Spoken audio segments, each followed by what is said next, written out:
Hello everyone, how are you today? I hope you are all fine. Today we're gonna start our family and friends course for the second term. So let's start with our first unit, which is Unit 6, Crazy About Wildlife. At first, crazy here doesn't mean to be crazy, no, it means to love very much. So crazy about wildlife means to love wildlife very much, okay? So let's start with our first unit, which is Lesson 1, and listen to the story together. But at first, let me remind you of the first part of our story. The children were going to the wildlife park, but when they arrived, there was a problem. The park was a mess, and it was full of litter, so the children decided to help the park keepers and clean the park. But unfortunately, they couldn't finish early, so the TV crew is here now, and today we are going to see what is going to happen with the children.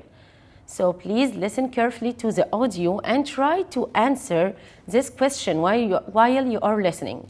What is the TV program about? Again, what is the TV program about? Unit 6. Crazy About Wildlife.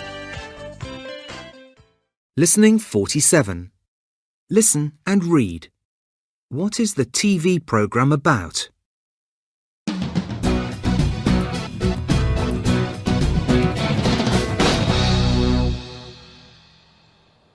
Please don't film the river yet. It isn't clean. Can you film the aquarium or the reptile house first? I'm Karen. I'm the presenter. What happened to the river? Someone dumped lots of rubbish in it. We're helping the park keepers to clean up and save the birds. 5 minutes later. OK, we're going to make a different programme. We're going to film you cleaning up. It will be a great show. Really? That's so exciting. We're going to be on TV. Later that week. The children have worked hard all afternoon. Oh, look. There I am. And there's Libby. We're very glad that the river is safe again. Now we're going to take all the litter to the recycling centre. Thanks to the DSD Club for all their help. They can have free visits to the wildlife park anytime. Wow, that's great. I'm going to go next weekend. Me too, but this time I'm not going to go in the river. So now can you answer this question? Can you figure out the answer? What is the TV program about? Very good. It's about the children cleaning up the park. Now let's move to the new words in lesson 2. And today we have words related to places in the wildlife park. So please listen carefully and repeat after me. Reptile house. Reptile house. Reptile house is a place where we can see animals like snakes or lizards. Insect house. Again, insect house. Insect house is a place where we can see insects like flies or spiders. Enclosure. Enclosure. Enclosure is an area with a fence around it, and we can see animals like lions or tigers there. Pool. Again, pool. Aviary. Aviary. Aviary is a huge cage for birds. Aquarium. Again, aquarium. Aquarium is a glass container for water animals like fish, dolphins, or whales. Gift shop. One more time, gift shop. Gift shop is a place where we can buy presents for our families or friends. Picnic area. Again, picnic area. It's a place where we can go to have our food. Now let's move to a new topic, which is working with words. And today we will talk about suffix. So what is a suffix? A suffix is a group of letters which we add to the end of the word, and it may change the category or the meaning of the word. So today we are talking about the suffix er and the suffix or. Both of them change the verb into a noun. For example, keep, keeper, keep, keeper. So keep is a verb, but keeper is a noun. And keeper is a person who looks after a place, like the zookeeper or the barkeeper, for example. Number 2, present, presenter. So present is the verb and the presenter is the noun. The presenter is the person who introduces a TV show or a radio show. Invent, inventor. Invent is a verb and inventor is the noun. Inventor is the person who makes new things. Act, actor. Now let's answer this exercise together. Choose the correct answer. Number 1, I buy a lot of presents to my family from the space, aviary, aquarium, or gift shop. Very good, it's gift shop. Number 2, let's help the zoo, space, presenters, keepers, or inventors. It is the zoo, excellent, zookeepers. I saw a lot of spiders and flies in the space, reptile house, insect house, or aviary. Good job, it's insect house. Number 4, we go to space to have our lunch, picnic area, enclosure, or pool.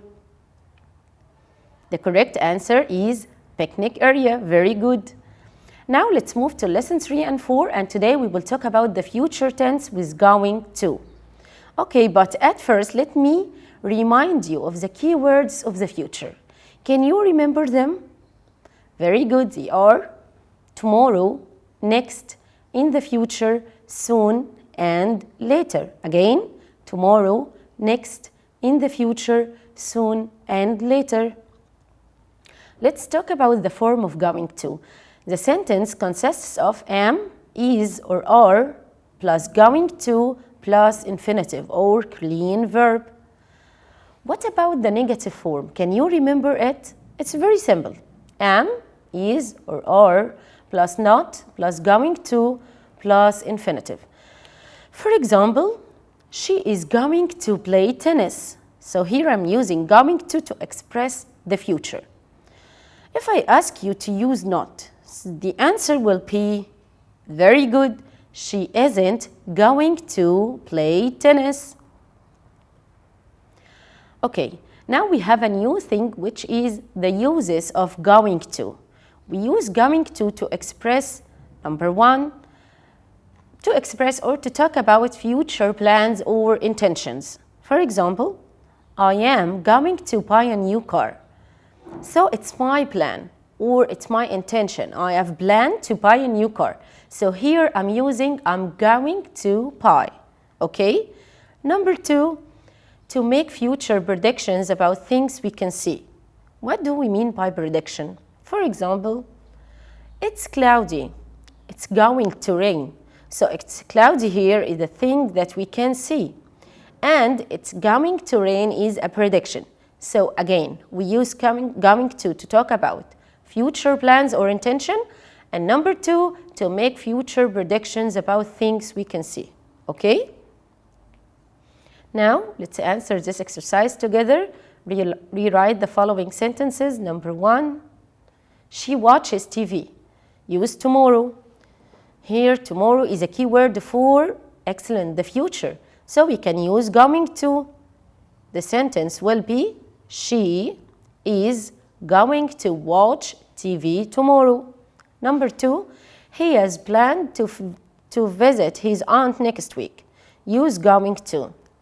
So let's take it step by step. He needs is, so I'm gonna say he is going to plan or visit. Of course, it's visit. He is going to visit his aunt next week. What about has planned? No. It helps us to write going to, but it's not necessary, so we omit it, okay? Number 3, John is going to tidy his room tomorrow. Use not. It's very simple. The answer is very good. John isn't going to tidy his room tomorrow. Number 4, I intend to read the story alone. Use going to. So we will start with I am, excellent. I am going to read the story alone. What about intend to? No, it just helps us. So we omit it. Okay, now let's move to the new words in lesson 5 and 7. Extinct. Please repeat after me again. Extinct. If an animal is extinct, it means that it doesn't exist anymore. So all the animals of this type are dead, like the dinosaur. The dinosaur is extinct. Hunt. Again, hunt. Hunt means to chase animals and kill them. Endangered. Endangered. So if an animal is endangered, it means that it is disappearing and it may become extinct soon. Like the panda, for example. There are few pandas in our world, so they are endangered. Prevent. Again, prevent. Prevent means to stop something from happening. Wild. Wild. Wild, like if an animal was wild, it means that it lives in nature. We can't keep it at home. Like giraffes, zebras, lions, and elephants, they are wild animals. Population, again, population. Population is the number of a type of animal. Threat. Threat. Threat means a danger to a type of animal. Habitat. Habitat. Habitat is the natural environment for an animal. So now let's move to this exercise. Choose the correct answer. Number 1, lions are space animals. Pet, wild, or calm. Lions are very good wild animals. Number 2, we can't see the dinosaurs in our world now. They are space, extinct, alive, or found. Very good, it's extinct. Number 3, gorillas are in danger because some people space them. Save, cut, or hunt. The correct answer is excellent, hunt. Number 4, pandas have space on their bodies. Fur, stripes, or feather. Pandas have very good fur. Let's move to this one, make a question. And it's very important to know how to make a question. So before answering this one, let's revise the steps of making a question. First, we start with the question word. Then we need a helping verb. Number 3, we must put the subject. And number 4, we use the main verb of the sentence. So here, number 1, I will go to the zoo on foot. Ask with how. How is used to ask about transport or how. So here we use how. And the second one is a helping verb is will. Number 3, the subject I turns into you. How will you go to the zoo? Number 2, he is going to buy a shirt. Ask with what. So we will start with what, and the helping verb, excellent, it is. What is he going to buy? This is the end of our unit, so see you next time.